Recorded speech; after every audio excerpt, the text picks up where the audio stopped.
You're a Mark fan now. That's how it works. There's this in 2009. I think there was some. I can't remember the name of the planet system. I want to say it was Gallipsy or something like that. But they're like 40,000 light years away or something around that. And a beam of light was sent there with messages on it. I think it was some sort of Bebo PR stunt thing, and it's not going to get there for like 30 years. That, That's and then unbelievable. but then they found out a few years later that the planet they sent it to wasn't even habitable. They thought it was. Fuck's sake. There's been loads of stupid shit like that. Remember, like I mean, it's just 2012, they random. found a big star system, or was it like with a Dyson sphere? Remember that stupid story? Dyson sphere. That's like next level technology. That's when you build a machine around the sun. Yeah, but it was harness that all its energy.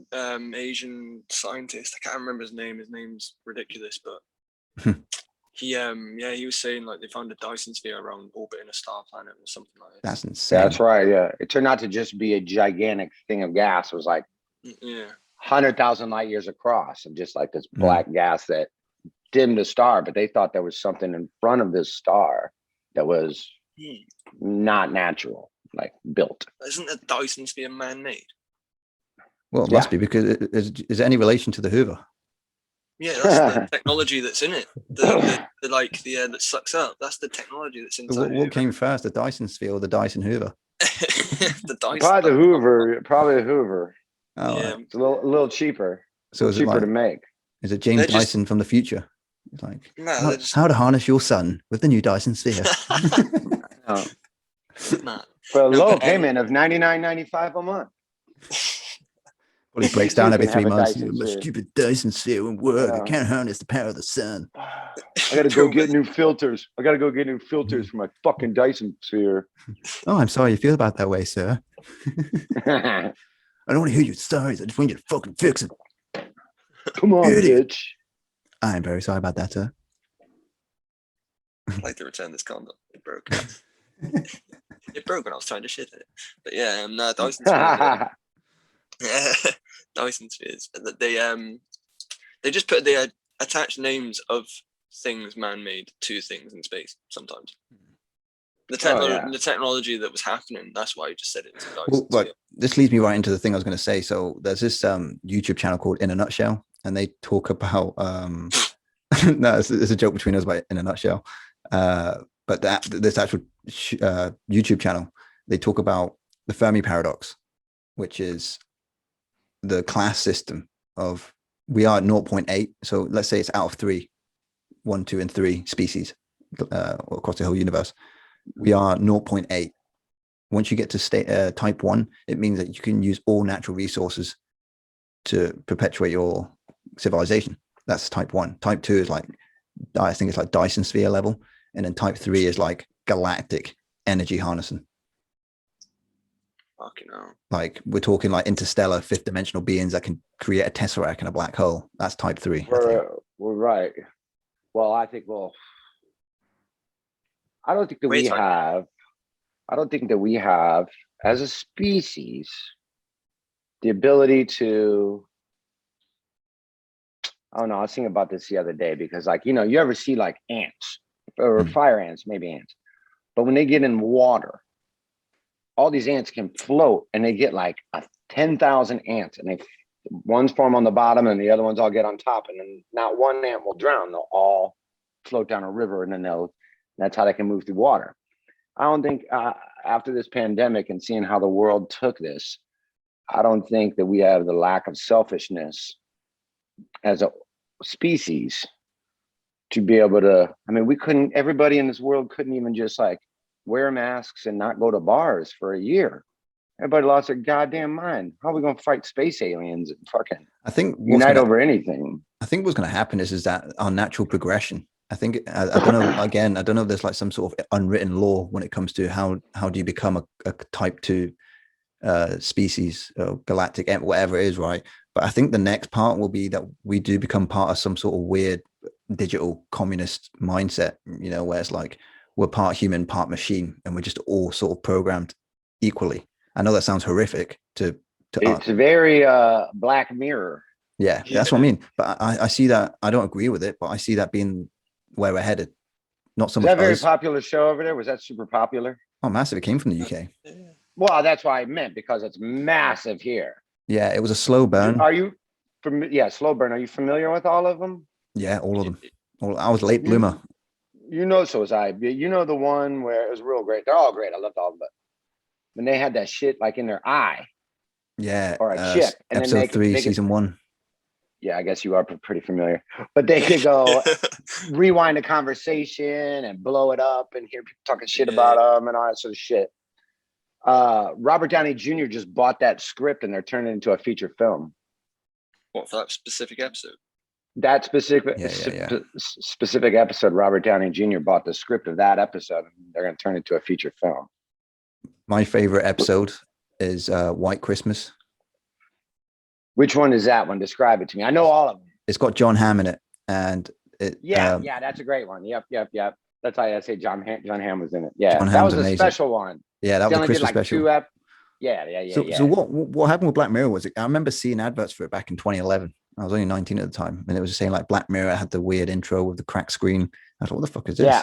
And I didn't really get around to it. And then about 2 years later, it started making the rounds again because they only brought out 3 episodes for the first season. And then 2 years later, the second season comes out, another 3 episodes. And then the Christmas episode kind of came and went, but it wasn't until that Netflix got it, season 3. This was 2016 by this point. People started talking to me more and more about Black Mirror. It's like, you need to see Black Mirror. You need to see Black Mirror. And then that's when I started, just before season 4 came out, that's when I started getting into it. And same here. Yeah, right when it went to Netflix, everybody was watching that and talking about it. And then that was before the Christmas one came out. Then the Christmas one came out. 2014 that came out, I think. Oh, I love the Star Trek one too. I've only seen it a couple of times. Yeah, I love it, man. I'm not a big With fan of Star Trek specifically. The guy that was an actor or whatever the fuck, you know what I mean? And he was in then Breaking Bad. He looked like Matt You didn't Damon. know what the fuck. Yeah. Who does? The guy who was in the Star Trek episode. He looked like, I thought it was Matt Damon. Because I'll tell you the story, right? So I knew when season 4 was coming out, it was end of 2017, I think. And I was working a shitty job at some leisure center as a lifeguard. And I'd had my weed all ready to go. It was like around Christmas time as well. Which is perfect for a lifeguard. I had my heroin, I had my fucking books. Yeah. I was ready to take a nap, had my blindfold so I can catch some sleep. I don't want to be bothered watching people swim and saving lives. Man, I went home. I got home, ordered a pizza. Had my weed, had my porno mags. I was ready to be a lifeguard. Man, I was high. I got high. Pornhub membership logged in. I got high as fuck. And I enjoy it. It was like one of my favorite days because that job was Remind me what beach you work at again?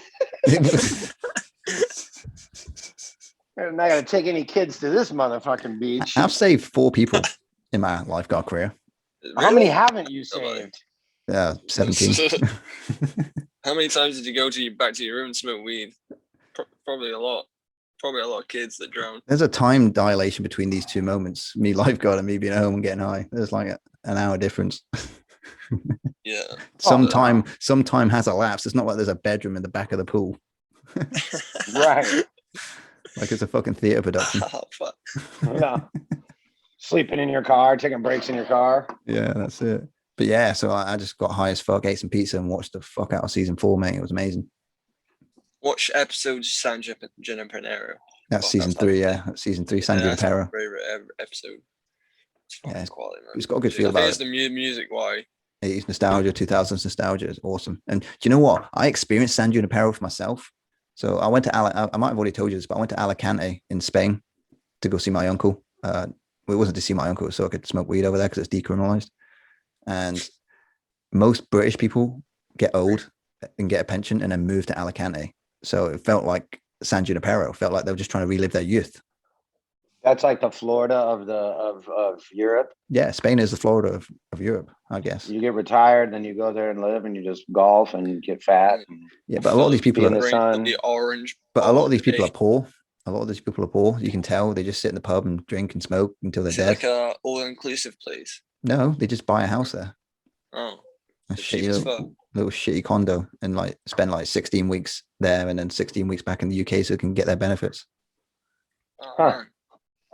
It's a good way to live, man. But yeah, I was getting San Junipero vibes, mate, because no one looked happy. They were just drunk and sad all the time. But that's not a happy way to live, though, is it? The sun's nice. But what the fuck else do they do? Just drink and smoke. Mate, it's almost like a third world country over there. You know what I mean? You just Europe in general just feels like a third world country. We in the UK we've got nice roads, nice wheelie bins. Nice wheelie bins. We've got nice wheelie bins. You know what I mean? We've got nice things. Got rubbish in. You go to France, you go to Spain, it's just fucking dusty. Do they say that same shit about you guys? Most probably. We're dickheads. I reckon we're dickheads in other countries. Just. Oh yeah. I never tell people I'm English when I'm over there. I tell them I'm Scottish. Oh yeah, I'm Scottish. I'm 100% Scottish. Really? Oh yeah, 100%. I was in the gym one time. I'm not ashamed to be English. I am English. Yeah, we are half Scottish. English. But you're half Scottish. So you lean on the Scottish part. Yeah. Now, would you lean on the English part? When are you guys like, I'm not Scottish? I want to try to get a job. I'm English. Really? Why? No, I'm joking. I'm joking, dude. Oh, I see what you're saying. I thought you were saying that they're prejudiced Scottish employees. What is Scotland when I walk into the interview? That's the first thing I say. When I want to enter a pub. That's a country? You know, you get the signs that say no Irish, no, you know. What do they say? No Irish, no what? No, I'm joking. Back in the day, they had these signs saying no Irish, no blacks. This was back in like World War II. Oh, yeah. We still have those, but just not about the blacks, just the Irish. Oh. No fucking, we don't want any fucking Irish. Isn't that like 90% of your clientele? Pretty much. Yeah. Pretty much. That's what I was thinking. But yeah, so I was talking about Alicante. Oh no, I lost my track. Oh yeah. So I was in France, I was in Bordeaux, right? And I was working out. And I said something to some dude in French. I said, like, do you want me to move the bench or whatever it was? And he just looked at me and said, "Tu viens d'où?" Which means, where are you from? I was like, oh, shit. And I said, L'Écosse, Scotland. And then he just looked away again. I thought, fuck. Like, what would he have done if I said I was English? What would he have done? I don't know. But as soon as I said Scottish, he just looked the other way. But if you said English, he would have what? Fucking tried to get in a fight with you? I don't know, but it just goes to show that most people aren't fond of the English. That's interesting to me. We're rather fond of you over here. Yeah, but you know, that's because we were part of the Iraq war together. We were hand in hand with that shit. France had nothing to do with that. Had nothing to do with that shit in France. Oh, that had nothing to do with anything. They rolled over to the Nazis before fucking anything. I mean, that's the biggest French joke here is how easy they roll over. Yeah, or trust, you know, their most famous sport was parkour. Trust a French to invent a sport that involves running away. Exactly. We're a fucking tiny country, so you expect us to be like, no, thanks, sorry. We're the size of North Dakota. On this island. We're the size of North Dakota, apparently. Who, you guys? The UK, yeah. It's the size of North Dakota. Well, you got way more people. There's only like 25 people in North Dakota. We got 68 million people in the UK. God damn, yeah, that's huge. 55 million in England. It's only that's five. More than only five. There's more people live in London. Twice as many people live in London as they live in Scotland. The whole country. Wow, that's crazy. 5 million people. I don't get it either. After living in London, it's a shithole, man. Population of London was what, about 12? 9 million. 9 million. Wow. Scotland is 5. That's crazy. Mate, when you get to Scotland, it looks just like anywhere else in England, but it just feels different. The air smells better. You know, it's just the water's better. It feels emptier. Cleaner and emptier. That's how I can describe Scotland. They don't take shits in condoms in Scotland. They're respectable people. Yeah. Yeah, that's a respectable quality to have of people. Yeah, they have an Aberdonian pipeline over there. What is that? It's when you shit. I'm spitting out my English breakfast tea that I have in your. It's when you shit in a condom and turn it inside out and put up your ass. What the fuck? That's what. That's an Alaskan pipeline without the condom. That's what it is. Aberdonian pipeline. It's just shitting into somebody else's ass, no condom. Yeah, that's it. That's an Alaskan fucking tunnel. That's an Alaskan kiss. Have you seen, talking about movies? Have you seen this movie? I saw last night. I was like, oh, I'm gonna talk to guys about that because you guys know so much about movies. Woman in the Window. No, my mum was going Harry on about Potter. That. No, that's not Harry. That's the Woman in Black. Sorry, I was completely different movie. No, that's fine. That's fine. The Woman in the Window.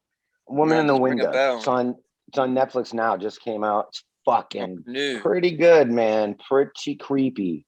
Horror, But this yeah. woman who's agoraphobic, star-studded cast. Amy Adams is in it. Fucking Julianne Moore is in it.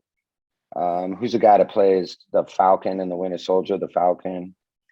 Clarence. What's his name? His name's now.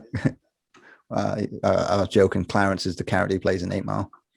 Yeah, that guy. Anthony Mackie. Anthony Mackie is his name. Yeah, he's in a bunch of people. But it's cool how it's shot, and it's Amy Adams' character has agoraphobia. She can't leave the house. She's constantly drinking red wine and mixing it with her psych meds that she just got re-prescribed. And it's causing her to have these crazy like delusions and all this kind of shit. You don't know much about her back character. And she sees her neighbor through her window, looking through a camera lens, sees her neighbor murder his wife. And so she thinks. And the whole thing is only shot inside this one house. So you as a viewer, kind of have agoraphobia too, because you never really leave the house. Everything you see is what she sees through the window outside in the world. So all the information you're getting is whatever she sees, and it's a fucking pretty well done, a lot of real twists and turns in there. I love that. And nothing in it is what you think that it is. It's pretty fucking goddamn good, man. It kept my attention the whole time. The whole time I was kind of like, what the fuck is, sometimes it's like a movie on the background and you don't really fucking pay attention. You're fucking around your iPad, whatever. This thing had my attention the whole goddamn time. So I'm like, what the fuck is going? It's one of those kind of movies where they just show you these weird little scenes that are either way from the super future or way in the past, but you don't know what the fuck they even mean until like way later. It's fucking good, dude. Highly recommend it. Just came out on Netflix called Women in the Window. Women in the Window. If you like kind of scary, kind of psychological thriller. All right, there's a bit of a segue, right? But it's just someone came to me. It's Scandinavian related though, right? So sure, I think it was Norway. I might be wrong, but I think Norway or Finland were like the founders of the sauna. One of those countries. Anyway, I think I'm just gonna say Norway. Fuck it, I don't care if I'm wrong. It makes sense though, being so cold. But Norway used to have these championships for saunas. So the rules were the sauna championships. You had to sit in the sauna, and every 30 seconds you have to get a ladle of water and heat up the radiator every 30 seconds. And then the last championship was in 2010, and it went horribly wrong. One guy died, and one guy got 3rd-degree burns. Right, so here's what happened: they were taking blood thinners to make them last longer. And that's what fucked them up. They went over for 10 and a half minutes. What do you win? What's the prize? I don't know, dude. A fucking cold bath by the sounds of it. A tan. A tan. I don't understand well, there's a sport they need to have on ESPN. Do you guys have ESPN out there? Yeah, we got ESPN. Well, it's called BT Sport here now. Well, I know you got BT Sport because I watch it illegally. A lot of times out here, we can get all of our boxing that would cost $70 or something. We could get it on BT Sport. Yeah, I would admit that these days people are getting fucked for that, like admitting it on YouTube, like I streamed the Jake Paul, and they're getting fucking fined. It's mental. Yeah. Oh yeah, I'm saying this right now on your podcast. I illegally watch every UFC and every sporting event. On BT Sport. On BT Is it a good stream? Yeah. Yeah. Well, it's not always on BT Sport, but I'll send you a link to everything's always on. I got like a couple links that I always use. Dana White hasn't gotten to them yet. But yeah, BT Sport, a lot of them are on BT Sport. You just got to put up with all these Champions League commercials and shit. There was a pub in the UK that got like done for using like a Greek cable service to stream football. And they got in trouble. Yeah, they have it on outside the pub as well. Like, watch live sports in here. You go in, it's like in fucking like BN Sports or something in India. Yeah, it's like fucking. It just got like Kazakhstan symbols on it. I know it's all. yeah. It's all backwards R's, backwards C's. That's how you always know it's a fucking terrible language. Then anytime I see a backwards R or a backwards C in any sign, get the fuck out of that neighborhood. None good's gonna happen with a backwards R or a backwards C. You don't want to go to Wales. Their language is fucked. Oh, dude. You know the Welsh word for microwave is property ping. What's that? Poppity ping is Welsh for microwave. Well, what's your all-time favorite comedies? Because we talk about favorite movie in general, but Grandma's do you have Boy. Hard one, man. Grandma's It's like, Boy. Grandma's Boy is funny. Grandma's Boy. It's got to be. Or Private Parts with Howard Stern. Or That's good Caddyshack. too. And Hot Fuzz. Caddyshack's way up there. Yeah, Hot Fuzz. Hot Fuzz, yeah. Fuzz. I forgot about that. That's funny. I relate to that film so much because when that film came out, I moved to the southwest of England, so I felt exactly the way. Pineapple Express. I'll throw that in there. Yeah. Sure. You guys, I want you guys. Have you ever heard of the movie Windy City Heat? Yes. With those, that's Don Barr's film with and they but get you've their never friend. seen it. I have. I found it on a website years ago.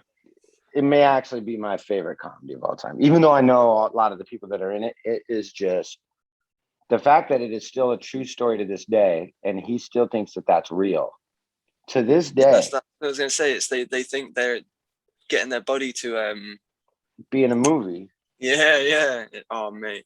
Dan, and every single celebrity that's in this movie, there are probably 25,000 different ways this guy could tell that this movie isn't real or these people aren't real. And he still thinks it's real. And he's, to this day, he still thinks it's real. But what I was saying was, in the next week or whenever, both you guys watch it.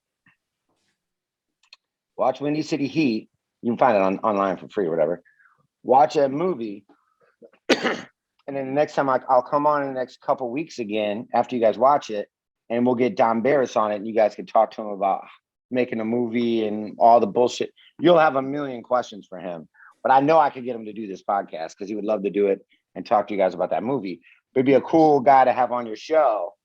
And after you watch it, trust me, you're gonna want to ask him about 55 fucking questions about this insane fucking movie that Jimmy Kimmel produced. And it's fucking literally, I went to the premiere of it, and then I went to the 10-year anniversary of it, which was like everybody was up there speaking. Jimmy Kimmel was there, there's a bunch of celebrities there, and I've probably seen it 40 times, and every time I see it, I still laugh at certain parts really hard, but I always find something new to laugh at.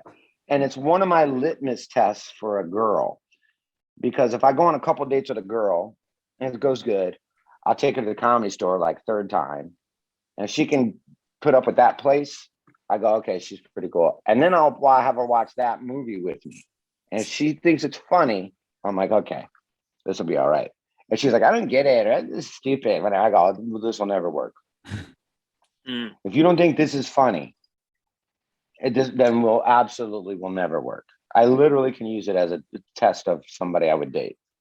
Stephen Hawking's novel about black holes and shit. It's hard to read. The brief history of time. That one. Yeah, it's really hard to read. And that's him dumbing it down. Yeah, exactly. And it's that's him like, okay, I'm gonna explain this to all of you idiots. And I'm like reading that. I've read that book several times. Like, it's one of my favorite books. But you still feel like an idiot. But you have to read it several times. Yeah. Even if you I'll read sections and I'll go, okay, I think I understand that. But and then someone like, okay, explain it to me. I go, I don't think I could really explain it right. I don't. Okay, you're right. I don't get it. I thought I got it, but I don't get it. I was lying. I don't get anything. I have to put it down and come back to it later. It's like, fuck me. I don't think he's trying to fuck my mind, but it's like Dan was saying. That it's like, man, that's how. I mean, your human ego wants you to feel big, and it wants you to feel the center of the universe, and you are the center of your own universe socially. But like you said, when you're like every grain of sand on all of the beaches on planet Earth. Okay, this is a true fact. Every grain of sand on all of the beaches on planet Earth, the whole planet, there are more stars in just the Milky Way galaxy. Not the universe, just the galaxy that we live in. There are more stars than there are grains of sand on the entire planet. That's fucking insane. Now imagine each one of those stars has 2 planets, not 8, not 9, 2 or 3 planets. What are the odds? Now that's just in the Milky Way galaxy. That's not the universe, which is a billion times bigger. than the Milky Way galaxy. That's insane. That's absolutely insane. And it's dumb not to think we're alone. Well, it's weird, isn't it? How, like, you get a lot of scientists who say, oh, there are these certain prerequisites required for there to be not even just intelligent life, but for there to be complex life forms. They say, oh, you need to have oxygen, you'd have hydrogen, you have to have nitrogen, whatever. Water. But then it makes you think, is that really based on just our rules? Or, because there's been plants discovered. Yeah. There's been plants discovered in caves where there's no natural sunlight, but yet they can still feed themselves. Plants, there are certain plant lives that can do that. They can grow. Yeah, essentially all we're really looking for is carbon and water. If we can find carbon and water, there's a pretty good chance that there's been at least a microbial life, if not a complex life of a. Yeah. And everybody assumes like aliens are like, flying around in spaceships and they got ray guns, but it could just be a whole planet of frogs. Yeah. Floating whales. I watched a documentary. Where we'd be like, a whole planet of just birds would be, that's alien. I mean, there's, I think 5 or 6. I can't remember. 5. But Mars is populated by 5 robots now. There are 5 different robots that live on Mars. Yeah. One of the rovers, one of the things on there on Mars is programmed to sing happy birthday to itself every year. That's awesome.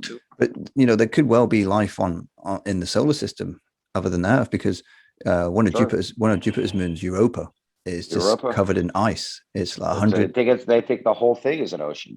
Yeah, well, underneath 100 kilometers of ice is water, and there's a lake in Russia. I think it's Russia or somewhere in the northern, near the North Arctic, the Arctic Circle. There is a lake that has been untouched. It's been frozen for millions of years, and there's water underneath that. And I think we could dig down there and we'd get an idea of how life can live in water like that, but they don't want to contaminate it, so they've left it alone. Yeah, but they're doing shit on it.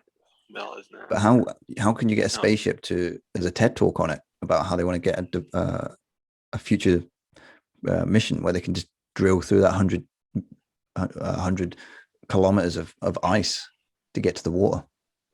Unbelievable. Yeah. And I'm too lazy to go get my mail. Yeah. These guys are drilling into fucking ice 5 million miles away. And they say that there could be life on Mars in the caves. In the caves, we ain't been there.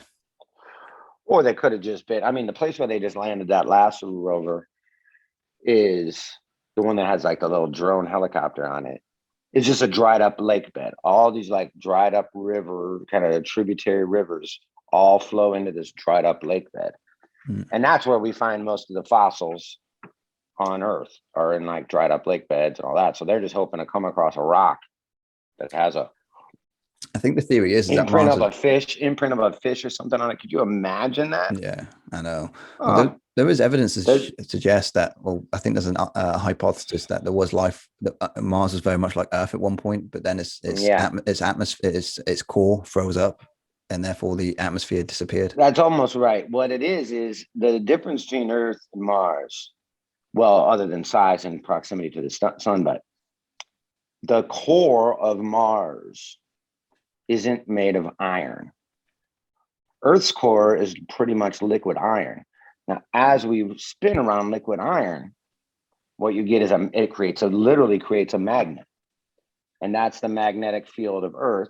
And that's how you get the northern lights and the southern lights, because all these harmful coronal mass ejections are called solar flares that shoot towards Earth. Our magnetic field blocks it, and it shoots it up north and shoots it up south. And that's what those northern and southern lights are, those dancing green lights. That's what that is. Because Mars doesn't have an iron core center, its magnetic field is extremely weak and small. So it did have an atmosphere for like 1 million years, positively water. But throughout 1 million years, the sun just blew its whole atmosphere away. Just literally just blew it away like a wind. Yeah, it's funny. And so now it's just a fucking dead. I mean, if our core was smaller or we were smaller and it was made of rock and it wasn't made of liquid iron, we probably wouldn't be here either. It's like, we talk about the vastness of space, and of course there's going to be other life forms because there's just so many different grains of sand out there of all their own little planets. But then you get like people like Brian Cox who'll say, you think about how unique the conditions are on Earth for it to even get to where it is now. It's unbelievable. And it's thinking that really does reduce the probability, doesn't it, of there being life? It life? Absolutely does. Yeah, it's got to be in what they call the Goldilocks zone. You know what the Goldilocks zone is? Yeah. And that's like where you're close enough to the sun that there can be water, essentially. It's not so close like, Venus or Mercury where it just completely evaporates because it's so close to the star. And they're not too far away where they're all gas giants like Neptune and Jupiter and Saturn. So it's just, so that's what we're looking for is a planet that's now when we're looking for planets and exoplanets, what we're looking at is we'll find a star that we know has planets. How many planets do they have? And which one is about as close as we are? And that's where we're kind of digging for gold in the last 10 years. And, it was only within the last 15, 16 years, we started finding planets on other 1995. 95. Okay. So in the last 25 years is when we first started finding even planets. And now we're kind of hip to, all the ones we're finding, we're basically finding Jupiter over and over and over and over and over again. These giant gas giants. They got the gas giants are the easiest ones to find. But now they've got these new instruments where they can measure the gravitational field of the star, so they can measure what's going around it. They can't even see it, but they can measure it. It's insane how they do it, and it's gotten to the point now that they've got a new telescope that's going out there that can actually measure the atmospheres of these planets, these exoplanets. Isn't that amazing? Yeah, it's absolutely amazing. I mean, it wasn't until 2015 that we actually got real footage of the Pluto surface. Oh yeah, it wasn't until we flew by it. Yeah, I mean, originally the Voyager missions, I think it was Voyager 2, the ones that went around the Saturn's moons. That was meant to go. 2. I think that was 2. Yeah. So that was meant to go to Pluto afterwards, whereas Voyager 1 went to Uranus and Neptune. But they wanted to check out some of Saturn's moons, so instead they didn't get to go to Pluto because of that choice. Which was a great choice. Yeah. I mean, really, Pluto's cool, but there's really nothing to it. No, it's cool. It's super far away. I know, right? It got demoted because they found all these other smaller celestial bodies, and they thought, oh, well, you know what? If they're going to be planets, then either we demote Pluto or we add all these different planets to the solar system. We should have added the planets. That would have been cool. Yeah, I know. They're just fucking. Oh, what's it? 14 planets. It would have fucked up fucking school education when it happened to add all these planets. Well, we're teaching all these kids about different genders. Might as well teach them about different planets. Fuck them. Yeah, exactly. Everyone, let all the planets define themselves by what they say they are. Exactly. Did you know if Jupiter wants to be a sun, let Jupiter's noun, not even a pronoun, let its noun be a sun. It's crazy. When they sent the Voyager space probes, like when they got to Jupiter, the radiation they got from Jupiter was insane. Like, the sound it makes is like nails on a chalkboard. If you want to look up something crazy, there's a video. I don't know how you would find it. I'll find it. I'll send it to you, but you can probably Google whatever. But it is Jupiter, and it is everything that it has trapped in its gravity. So if you look at Jupiter's orbit around the sun, it has literally hundreds and hundreds of asteroids in front of it that are trapped, and hundreds of asteroids behind it that are trapped. And it's pushing these ones forward and pulling these ones behind it. Man, if that thing wasn't there, 50 of those would have come humming right at Earth. Yeah.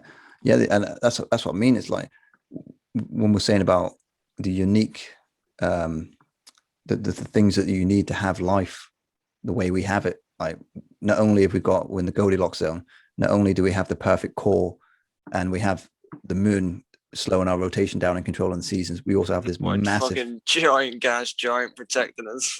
We have so many things in our favor.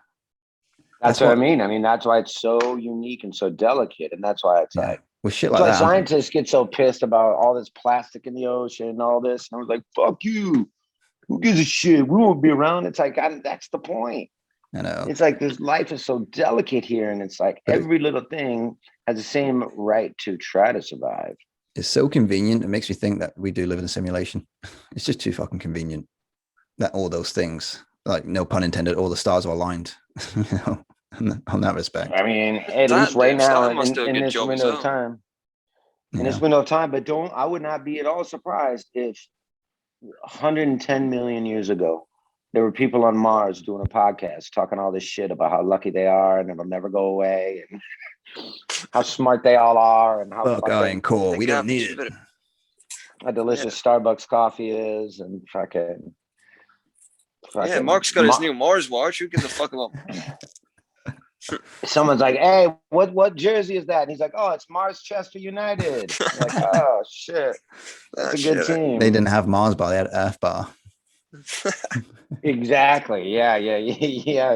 It's like in the next galaxy, they don't have Milky Way bars; they have Andromeda bars. Wow. Yeah, we're on a collision course with that bitch. It's funny though, like. We got there's a ain't galaxies gonna crash into a galaxy? No.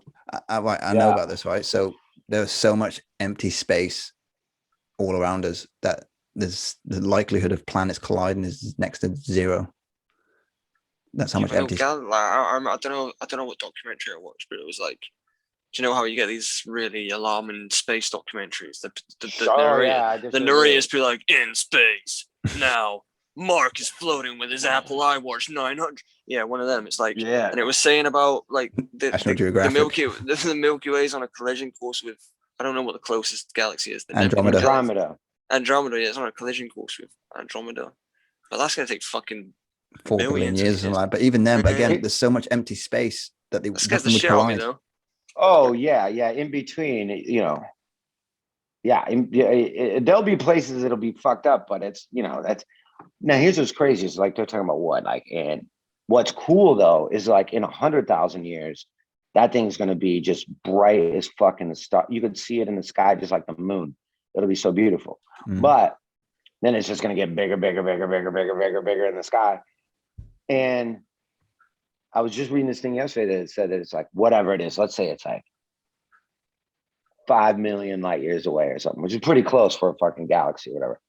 And they're saying every second that you are reading this post about the Andromeda Galaxy, every second it gets like, it was something crazy, like 8,000 miles closer to us a second. And it's still going to be like a million years before it's even remotely close to us. That's insane. They say that the moon moves away from the Earth 4 centimeters every year. Is it getting further away? It is getting further away. Yeah. 4 centimeters every year. Which also is another reason why everyone's saying time is moving so fast, or time seems like it's moving faster because the brake is slowly getting pulled off. Well, I got told that the moon is responsible for slowing down the Earth's rotation. So that is true. If we didn't have the moon, days would be 6 hours long and there'd be no real consistent season. Yeah, that's also true. That's true that it slows down. And it used to be closer. Days used to be slower because the moon used to be closer. And as it slowly gets further and further away, days get longer and longer and longer. Oh, yeah. But the moon was closer to us and days used to be slower. Yeah. Maybe we're just getting older. You know, Vsauce broke it down, didn't he? He said when you're a year old, 1 year is 100% of your life. When you become 2 years of age, suddenly 1 year becomes 50%. You know, so time dilation. It's crazy to think about that shit. When you're 10 years old, suddenly 1 year is 1/10 of your life.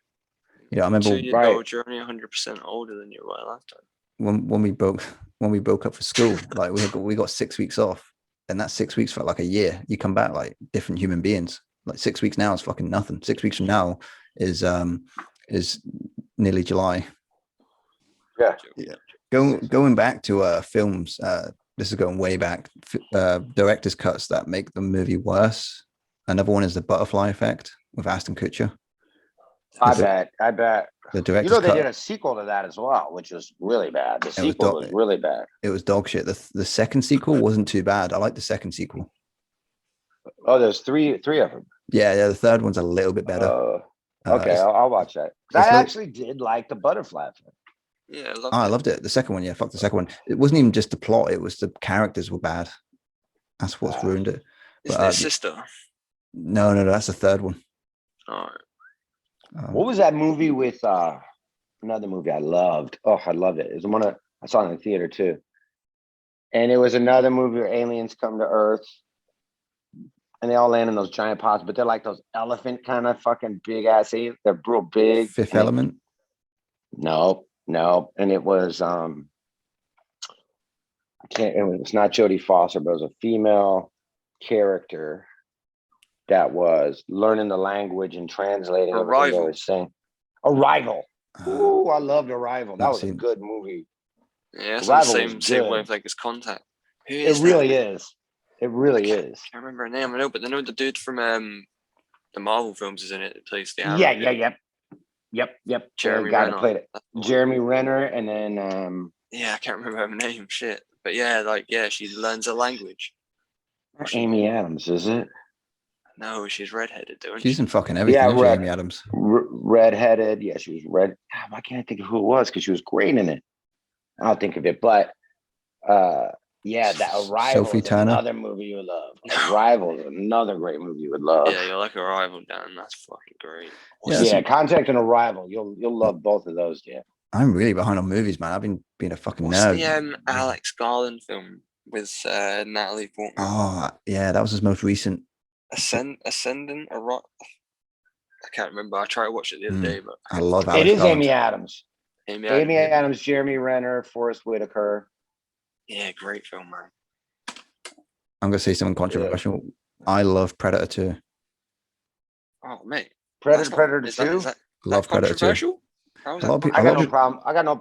I almost have no problems with any of the Predators. It's cheesy. I'll give it that, but I love it. It is what it is. I love Predator 2, the way the fact it's different directors, different writers, and yet they still paid so much respect to the franchise by adding to it in ways that was great. Like in the first movie, all he could only see in one vision. But then in Predator 2, Gary Busey and that trap him in a meat packing place where it's cold, so they can hide from the heat sensor. And he has all these different visors that he can use to see them. Yeah, I saw Predator 2. There. Now, Alien vs. Predator. It's Predator 1, Predator 2, Alien vs. Predator, and there's a fourth Predator, isn't there? Requiem. There was Predators, the third one with Adrian Brody. That was good. I watched that last year. Uh-huh. That's when they're actually on the Predator planet. That was amazing. What's the one where the kid, that's right. finds the Predator helmet? That Predator. Oh, yeah, that's the Predator. I didn't bother with that. Which is a shame because Shane Black's a good writer. Apparently, Shane Black's a really good writer, and he fucked up. He did Lethal Weapon. You know what I mean? Yeah, some of those though, you are just Iron cash grab. Yeah, you're a good. Somebody said that you got to do 2 movies for them, 1 movie for you. When I was 17, I think it was Jason Bateman said that. I think he goes, you got to do 2 movies for them, 1 movie for you. If you got something you really want to do and you really want a passion project, you really believe in it, you're gonna have to do 2 fucking the fucking Johnson's Christmas special and fucking Predator 5. Yeah. And then you get to do the fucking your Academy fucking baby that you're fucking When I was 17, I wrote a fan fiction script for Predator. Back then, Predators hadn't come out, so this was called Predator 3. And it took place in 2012 in Afghanistan, where one soldier's in a compound having to fight off a predator. That's interesting. Yeah, and it was just that one soldier up against one predator in a compound, but there was like obviously local Afghans as well, like being taken out by this predator. So it was just sort of wild. I was only 17 at the time, you know what I mean? And I went on to like some weird like Yahoo questions, not Yahoo answers, but like something like that. This was like 2009, and I put a question like, "Hey, how do I get my script to the people that make Predator?" And they just laid the fuck into me. This is like pre-Reddit. And they just tore me a new arsehole. I was like, I'm just a little kid. Where's Chris D'Elia when I need him? Yeah. You know what I mean? I was just like, some dude responded with, "You don't seem like a good writer, dude." So I just pass. They got their own people. That's pretty fucking harsh, though. I know. I was 17, my little shitty Predator 3 script. That never got made. I'm glad there was no internet when I was 17. I would have I don't know what I would have done. I don't know, man. I wish I was ignorant to it more. We had MySpace, so we were kind of safe. MySpace was for the teenagers. Your parents didn't have MySpace. Yeah, MySpace was fun. I liked MySpace more than Facebook. Yeah, we had bulletin boards. That's a controversial opinion. You can rank your friends. Remember, you'll put your friends in your top fucking whatever. Man, I look at my top 8 friends now, and I'm like, fuck, I don't even like any of these assholes anymore. People get so mad about them not being in your shit. Man, put me in your top. I'll put you in my top. It's like, I don't know, man. It was funny when you started seeing a girl and she would slowly climb up the ranks of your top friends. And then when you guys broke up, there was like this rule of thumb: when you broke up with a girl, you couldn't just get rid of them immediately. Every week she'd get downgraded on the top 8 until eventually by week 6 they were completely gone. Yeah, that was a rule of thumb. It really was the start of the importance of being in somebody's friends. Yeah, internet friends. It was great though, because like you had the bulletin board, so it wasn't in your face. You had to click on the bulletin board to see. Disappeared as well. So after 2 weeks, disappeared. You know, and it's mostly chain mail. Remember those? Yeah, and everybody had their own, like, whatever. You would go to somebody's page, a certain song would start playing and shit. Yeah. I used to have Marilyn Manson. Speaking of predators, right? Marilyn Manson song. I used to love Marilyn Manson. Like, oh fucking hell! Like, I remember one time having a CD that I burned myself with Marilyn Manson tunes on it, and I played it in like this meathead gym. And the next day, I came back. They said, "Don't ever bring music into the gym again." That's so funny. I've been to a couple of parties he was at. Oh, nice. Yeah, Marilyn. Did he touch you? Not in a way that I wasn't cool with. Fair play. Did he suck his own penis because of how he had his ribs removed? Was he nobody, a cool guy? Nobody inspired me to throw my back out a couple times. I never talked. I never talked. You know, I just didn't want. I wasn't gonna like go up and bother him. He seemed cool. I mean, everybody wasn't like a big, and he came by the Comedy Store a couple times. He likes comedy. Yeah, and like I said, it's all hearsay up to this point anyway. So, you know, see what happens, because I know that Rachel Wood is friends with Amber Heard and all that, and things aren't looking good for Amber Heard. So we'll see how this pans out. It seems like a nice guy. Because you look at getting nasty. I mean, nobody can do. I'm not saying all these people are innocent and people aren't not getting sexually abused, whatever, but there's got to be some sort of line where it's like, if I was a super rich celebrity, I would be scared to even get my dick out around my wife. I'd be like, we said not recording this, are you? Are you recording this? I can edit. People said something in 2010 that's getting brought up now. It's like 11 years later, and it's like, holy shit, dude. Yeah, I had a different skeleton back then, dude. Yeah, my skeleton's trying to form, man. Every 7 years, you got new skeletons. Like, they should be a rule of thumb. Like, if you had a different skeleton, you can't get done for it. Yeah, technically a different human being. That's my old skeleton, man. Yeah, it's like that. It's like old carbon, isn't it? It's like with Jeopardy. It's like you can't be tried for the same crime twice. That doesn't. Like, you already got me. You already got me for rape a couple of years ago. Yeah. Come on. There was this documentary about double jeopardy in the UK. Like that law didn't exist for a long, long time, or something like that. That was a staple from here. That was fucking one of the first ones we came up with. Like, you can have a gun, you can say whatever you want, you can have whatever religion you want. You can't be tried for the same thing twice. So what's the law in Florida about stand your ground? That's an interesting law. It's just one of the most lenient of gun laws, which is it's in particular, if you're on my property or whatever, I could shoot you for whatever. Like, if you're, I'm going to tell you to leave, I'll pull a gun. Most places, like, I have to prove self-defense to use a gun. I would have to prove, hey, my life was in jeopardy, or I stopped this person from raping or killing my wife or my kids or something like that. In Florida, the stand your ground thing is I can literally, if you're on my property, I can point a gun at you and be like, get off my property. And you can be like, I'm sorry, what'd you say? And you come walking towards me, take your head off, and I can shoot you. It's funny. I told him to get off my property. He wouldn't get off my property. He started walking towards me, so I shot him. Yeah, it's like, you're not allowed to shoot. That would hold up in New Florida. Yeah. Where that would not hold up in, let's say, New York, California, or some other states that don't have a stand your ground. Yeah, they have a self-defense only. I found out this weird little fact where in states where you have the stand your ground rule, you're not allowed to shoot a warning shot. And there was a video of Boogie. Remember Boogie, the YouTube guy? And he fired a warning shot because some other fat dude came around his house harassing him and all that. So he shot a warning shot and he got in trouble for that. For shooting a warning shot. So it's all right if you shoot at somebody. If you'd shot him, he probably would have got off of it because he was on his property. But if you got more trouble for shooting a warning shot. I don't know why they just don't start shooting more people in the legs. Yeah, Terminator 2 style. You live. You shoot me in the butt. You shoot me in the thigh. I'm going down. I'm not going to keep coming at you. I'm pretty sure I'm not going to be able to keep coming at you. But 10 times in the back, 2 to 3, 4 times in the chest, shoot me in the head. You're like, man. And then you find out that that person wasn't even doing anything. It's like, shoot somebody in the leg. Yeah. If I'm a cop, I'm shooting every motherfucker in the knee. You go, you fired your firearm 71 times during your career. 0 kills, 71 people needed crutches. That would be my police career. And you're like, yeah, and guess what? Officer Thibault was never in the paper. The police never got sued because of me shooting somebody. Were some of those people innocent? Yeah, my bad. But guess what? Officer They Teeb, the all most are accurate fine. knee shooter.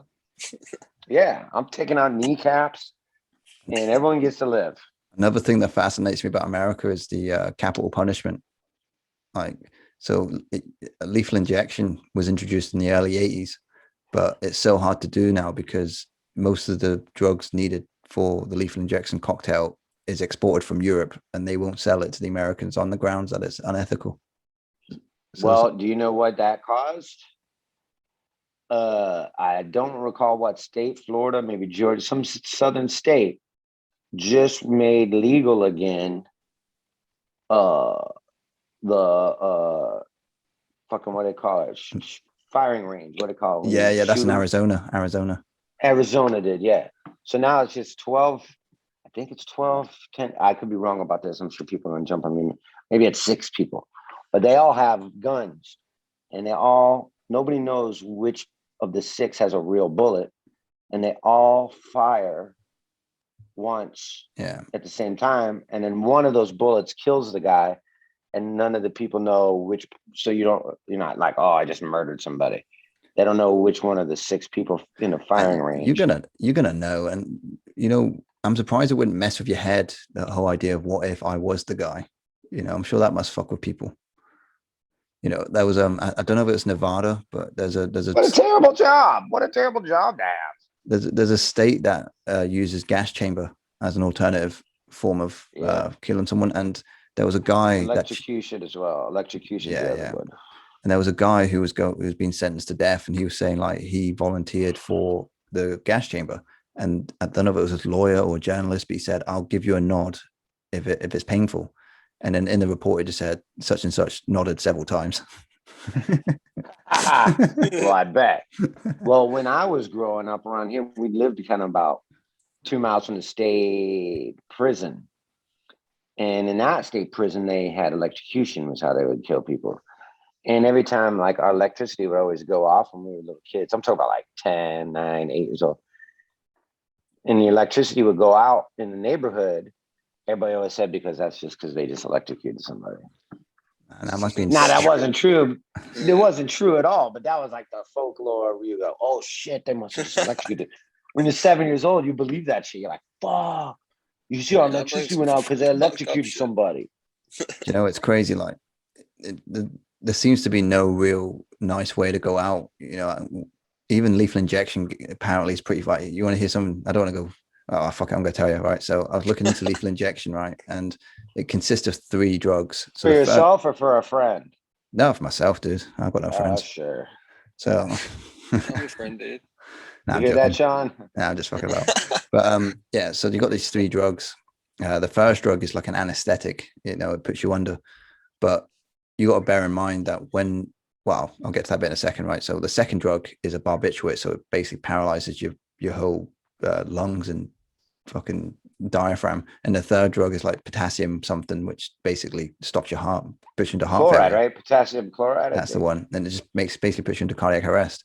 But here's the issue, right? So anytime, I'm sure we've all had surgery at some point in our lives with the anesthetic, there has to be a trained anesthesiologist with you that's been in college, university for at least 5 years for them to do that job. It is a perfect precision of measurement to put you under correctly. No doctor can administer these drugs because of their oath that they make. So it's just basically prison guards that are administering the cocktail of these drugs. So it has to be measured perfectly to your biochemistry, your alcohol, and I think they used alcohol tolerance as a way to measure anesthetic, but they're not measuring it that. So the anesthetic could wear off and you'll fucking die and you're paralyzed while your heart is failing and your lungs is failing. It's fucking barbaric, man. But apparently it's very common. I remember one time, my girlfriend at the time, many years ago, was getting a surgery on her foot that she had to be put under for it and had to have like her foot kind of almost rebroken and she had like all this weird shaped foot and they were shaving all this shit off her heel and almost reshaping her foot. She's gonna be out for like 2 months, out of commission. I mean, so I took her to the hospital, you know, boyfriend, take her there, all this, and then take her into the little room and before they're gonna give her anesthesia, she and I are in there and the doctor comes in and he goes, okay, I'm just gonna go through all this and do you drink, you blah, blah, blah. He goes, do you do, you know, any recreational drugs, marijuana, cocaine, acid, mushrooms, anything recreational drugs? And we're both kind of like, I mean, you know, every now and then, you know, we're doing them all the time, you know. And he goes, well, I'll just let you know, no one's going to get in trouble here. We just need to know, you know, do you drink a lot? Do you use a lot of drugs? Because then we're going to give you a lot more anesthesia. If you don't really do any drugs or anything like that, we're going to. And then right when he said that, both of us like, oh, yeah, give her everything you can. She can take it all. As much as you can give her. If that's why you're asking, yeah, you're going to need a lot of the juice for this one. This one can handle her fucking everything, you know. But yeah, he had said that too about, you know, if you do drugs and drink, you need a lot more, your body's more used to that kind of shit. The liver can break it down quicker. Yeah, that's what I mean. So yeah, she needs a lot. It's a very precise procedure. And I'm just saying like with the whole lethal injection thing, it's like, it's not tailored because it's like, you know, they have that mentality, fuck them, you know what I mean? Juice them up. But that anesthetic's going to wear off if they're a drug user or big guy. They don't give a fuck. I mean, this guy's going to be dead, whatever. We're not spending any more money on this prick. That's what I mean. So not even lethal injection. It was introduced because it was seen as more humane way than an electric chair or gas chamber or being hung or something. Definitely more humane than being electrocuted. You have a tiny electric shock. Fuck. Hanging. Oh yeah. I would not want that one. No, especially back in the day. I wouldn't want that. I wouldn't. Hanging. God, if I could get the I don't think that's quick, is it? Hangings are illegal. They don't do hangings anymore. All right. It's just lethal injection, firing squad, gas chamber, squad? Yeah. Electric. In the US. Yeah. Yeah, that's what we were just talking about. The firing squad's back in Arizona. How high you did? But they would, man, firing squad might actually be. I mean, if it's a clean kill shot, is it? In my luck, they would just hit me in the side of the face, and I'm laying in the dirt. They probably. I don't know why. I don't know why I think of these things, but like, surely you're still gonna feel the pain of the bullet hitting you in the face, and then before you're dead, to have all that pain. I don't know. I just think about this shit. Man, imagine the guillotine. I would think lethal injection because you get the anesthesia. Yeah, then you kind of just fall asleep and die, and you're awake while you're paralyzed, and you're just dying. Yeah, but I don't want a firing squad guy that's handling his job the way Dan handles his fucking lifeguarding Officer job. Thibault hit him in the fucking knee. We should never hire this guy. I got 11 bullets in my knees and I'm crawling on the ground. Kill me. Can we wrap this up, boys? Yeah, can we wrap this up, boys? I gotta watch Black Mirror when I get home after this execution. Electrocute me. Yeah. Okay. Wait, oh shit, it's electrocution day now? Fuck. My pizza's gonna be here in 30 minutes. I'm already high as shit. Let's hurry this up. Yeah, guillotine, man, that's barbaric. That was popular in France, and apparently like the head would still be functioning for like 3-4 seconds. I'm not down with that. I don't need to be my head in a bucket looking up at my fucking 15-year-old shirt without a head. Well, it's just embarrassing as well. Isn't it? We had this famous writer in the UK called Terry Pratchett. He was really good with like children's satire and stuff, and he had Alzheimer's, and he went quite public with it. And he was saying like there was one TV show he'd done where he was exploring the idea of euthanasia.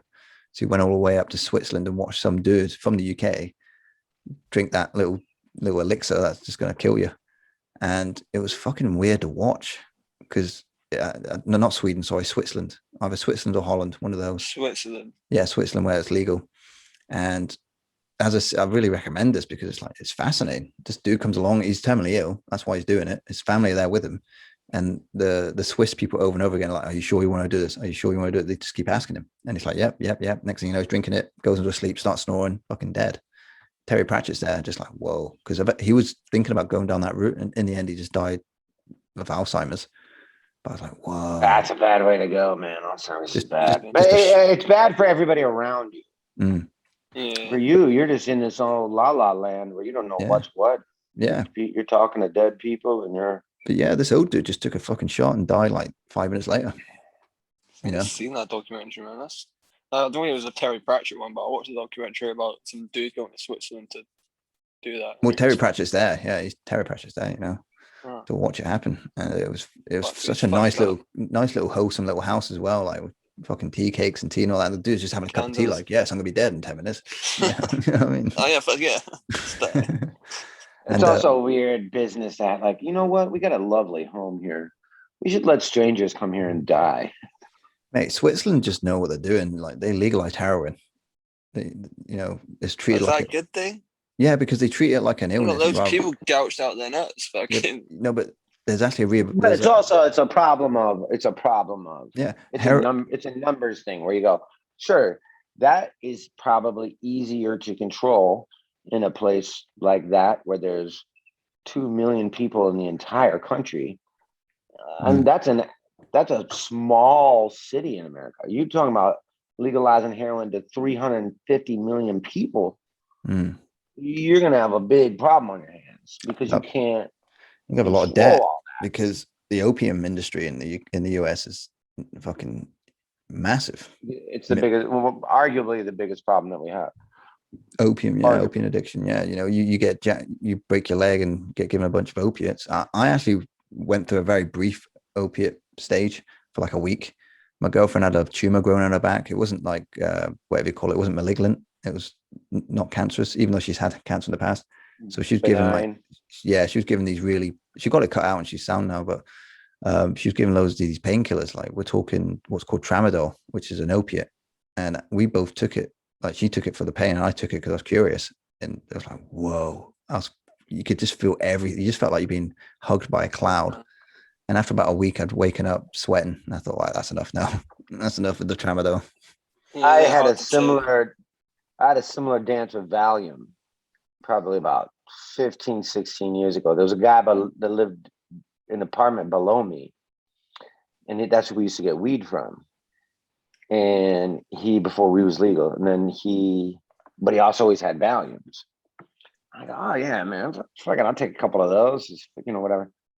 And then within a few weeks, I couldn't really sleep without it. I would have to take like a half just to sleep because my body wouldn't allow me to sleep without it. But I said the same thing about it. I go, I would take one of those fuckers on a Friday night. I'm just sitting around the house. And within 30 minutes, it felt like my body was made out of clouds. And you would just take it and all of a sudden you would just go, oh, yes. Oh, God, yeah. And I could see how people could get. I haven't had one of those in probably 16 years, but because I liked it too much. I could see my whole body going, this is what we want, this all the time. I felt that. Yeah, it's the same with like sleeping tablets as well. It's the same effect. But with Valium, I took one in my entire life, and I woke up the next day wanting to fucking rip someone's face off. I've never felt it was great. Life. It was great for flights.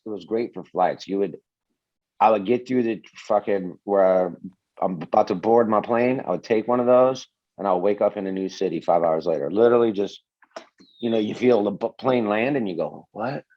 And you feel like it was a 3-minute flight. Yeah, man. It was great for that.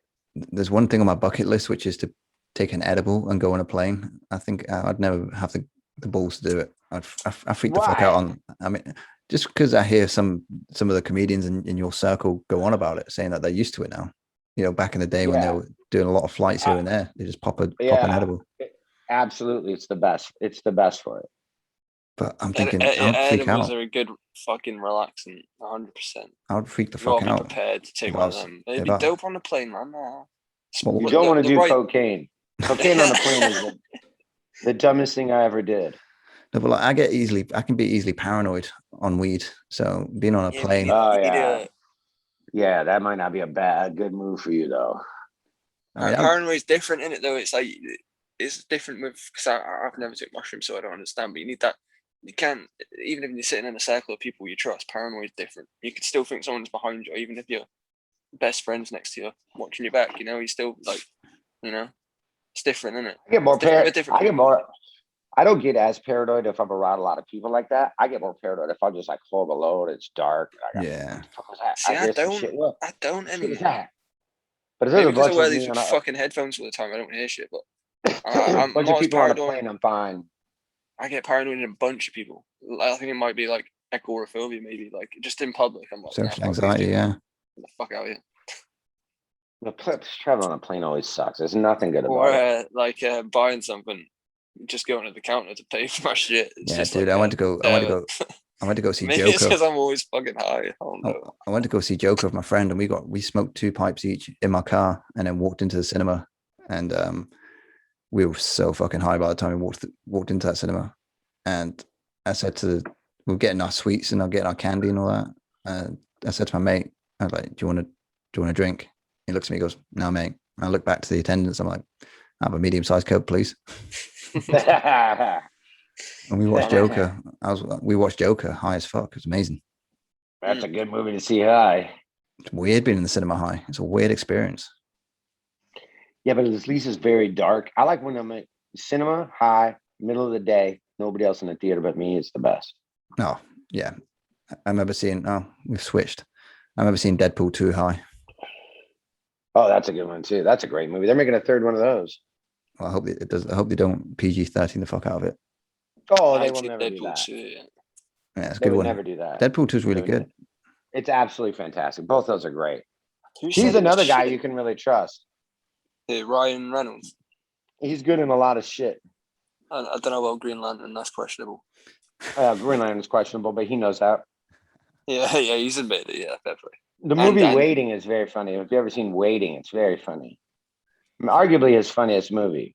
I've never seen just about he was just a waiter. It's like if you ever worked as a bartender or waiter in like a shitty restaurant, it's just all the comedy about all that shit. I remember seeing him in a brief role in Harold and Kumar Get the Munchies or Get to White Castle. And he just plays a surgeon. He's got a face mask on. He's just like he's wiping down Kumar. Like, oh, he's sweaty chocolate lips. That's a great story film. Anyway, it's getting late now. It's like nearly 1:30 in the morning. I know you I got a jam. I got another podcast in 35 minutes. No worries.